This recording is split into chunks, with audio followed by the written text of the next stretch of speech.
Bonjour mes élèves de B8. Dans cette vidéo, on va étudier les caractéristiques de la réponse immunitaire spécifique secondaire. À la fin de cette vidéo, vous serez capable de distinguer entre la réponse primaire et la réponse secondaire, reconnaître pourquoi la réponse secondaire est plus rapide que la réponse primaire, identifier la spécificité de la réponse immunitaire secondaire. On sait que la plupart des enfants sont atteints par des maladies microbiennes infantiles comme la varicelle, le rougeole et le rayon. Mais la question c'est, pourquoi ces maladies ne sont-elles pas rencontrées qu'une seule fois dans la vie d'un individu, malgré que ce même individu peut être atteint par le même antigène plusieurs fois durant sa vie? Alors, c'est ce qu'on va le discuter dans cette vidéo. Que se passe-t-il quand le pathogène entre dans le corps? Dans notre corps, il y a des milliers de lymphocytes B. Quand un pathogène entre dans le corps pour la première fois, les lymphocytes B spécifiques pour cet antigène le reconnaissent et commence sa prolifération.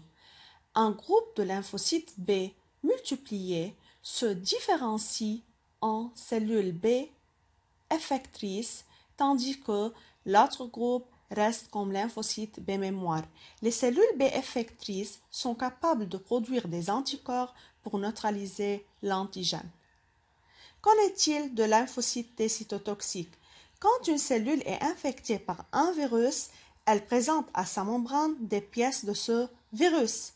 Puis, les lymphocytes T spécifiques de cet antigène sont activés, reconnaissent cet antigène et commencent à proliférer. Un groupe de lymphocytes T actifs se différencie en cellules T effectrices, alors l'autre groupe reste comme lymphocytes T mémoire. Les cellules effectrices détruisent les cellules infectées par la réponse immunitaire spécifique à médiation cellulaire. Une seconde fois que le virus de la varicelle pénètre dans votre corps, le système immunitaire l'élimine rapidement et vous ne tomberez pas malade. Mais, qu'est-ce qui empêche cette réinfection? Tout d'abord, il faut savoir les différents types de réponses immunitaires spécifiques. La réponse immunitaire spécifique à médiation cellulaire ou humorale peut être une réponse immunitaire spécifique primaire ou une réponse immunitaire spécifique secondaire. Mais quelle est la différence entre ces deux types de réponses?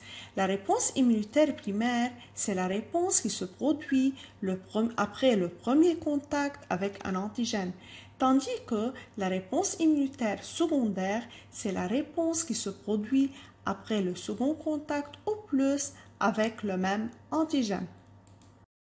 Pour étudier ce que se passe lors d'une réponse immunitaire spécifique secondaire à médiation humorale, il faut tout d'abord rappeler le déroulement de la réponse immunitaire primaire. Après la première exposition à l'antigène, il y a reconnaissance de cet antigène et activation d'un type spécifique de lymphocyte B. Puis, ce type de lymphocytes B actifs commence à se multiplier ou proliférer en plusieurs lymphocytes B.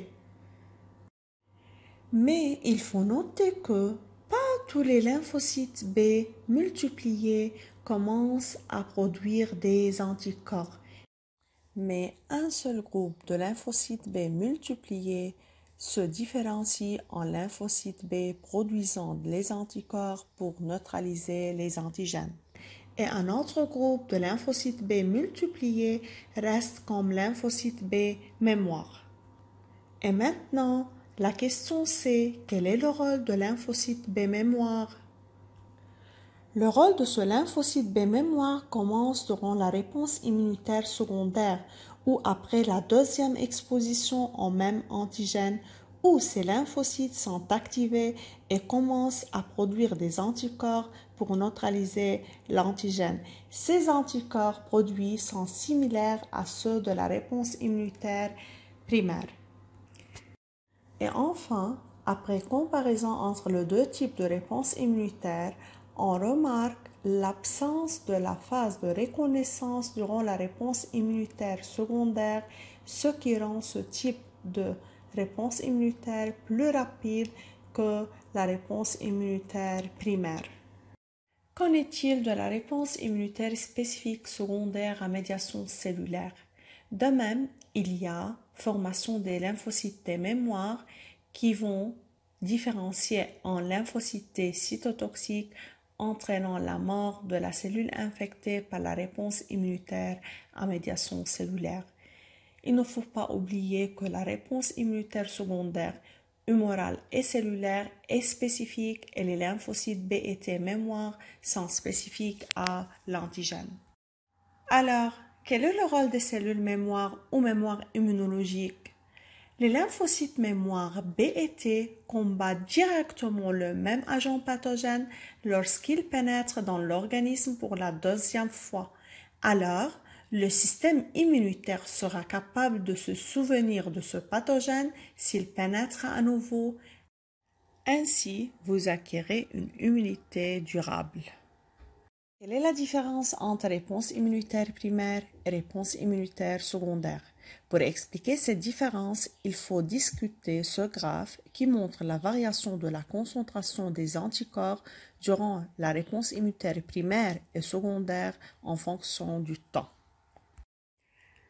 Après la première exposition à l'antigène, il y a démarrage d'une réponse immunitaire primaire montrée par ce graphe, tandis que après la deuxième exposition au même antigène, il y a démarrage d'une réponse immunitaire secondaire montrée par ce graphe.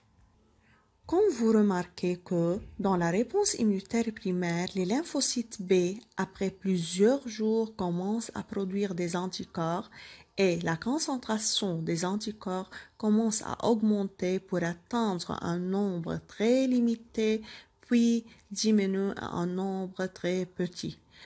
Pour cela, on peut dire que la réponse immunitaire primaire est lente à établir et pas très forte. Tandis que, durant la réponse immunitaire secondaire, les cellules B mémoire sont activées et produisent rapidement des quantités élevées d'anticorps. Puis, cette concentration d'anticorps commence à diminuer, mais sa concentration reste importante. Alors, par comparaison entre ces deux graphes, on peut conclure que la réponse immunitaire secondaire est plus rapide et plus forte que la réponse immunitaire primaire. Et maintenant, ouvrir votre fichier à la fiche 10, page 33, pour résoudre cette application. À la fin de cette application, il faut déduire les caractéristiques de la réponse immunitaire secondaire et comparer-les avec les caractéristiques de la réponse immunitaire primaire. L'expérience est réalisée sur une souris durant laquelle cette souris est injectée pour la première fois par un antigène au temps 0. Alors, la souris développe une réponse immunitaire primaire.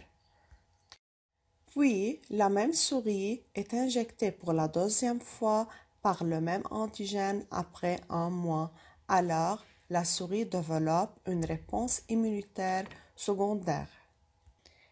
Les conditions et les résultats de cette expérience concernant le nombre de lymphocytes B produits durant la réponse immunitaire primaire et secondaire sont montrés dans le graphe suivant.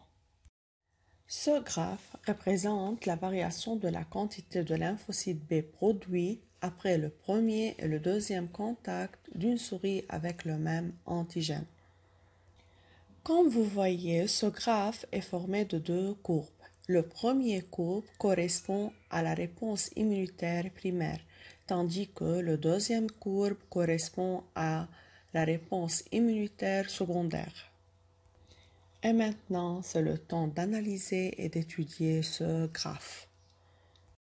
Après le premier contact avec l'antigène ou durant la réponse immunitaire primaire, le nombre de lymphocytes B reste 0 durant les 2 premiers jours, et c'est à cause de la phase de reconnaissance de cet antigène par le système immunitaire. Après ces 2 jours, les lymphocytes B sont produits. Mais après le second contact avec le même antigène qui se passe après un mois, on remarque qu'il y a production rapide des lymphocytes B et disparition de la phase de reconnaissance. Pourquoi? Parce que les lymphocytes B, mémoire produits dans la réponse immunitaire primaire, sont activés rapidement et directement après le second contact.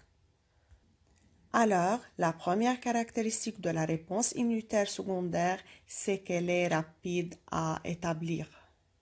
Et concernant le nombre maximum de lymphocytes B produits, on remarque que le nombre maximum de lymphocytes B produits durant la réponse immunitaire primaire est 100 000, qui est plus petit que celui produit durant la réponse immunitaire secondaire 500 000.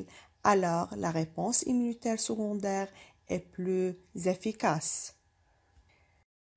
Et enfin, par comparaison entre le nombre de lymphocytes B à la fin de chaque réponse immunitaire, on remarque que durant la réponse immunitaire primaire, ce nombre devient presque zéro, alors durant la réponse immunitaire secondaire, ce nombre reste important, d'où la troisième caractéristique de la réponse immunitaire secondaire, c'est qu'elle est plus durable.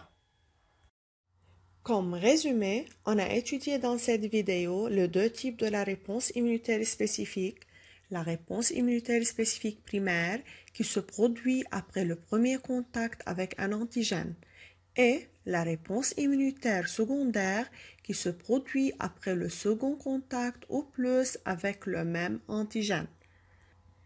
Et cette réponse immunitaire secondaire est rapide, elle s'établit directement par les cellules mémoire. Elle est efficace, elle produit un grand nombre de cellules effectrices T ou B. Durable, elle dure plus longtemps. Merci pour votre attention.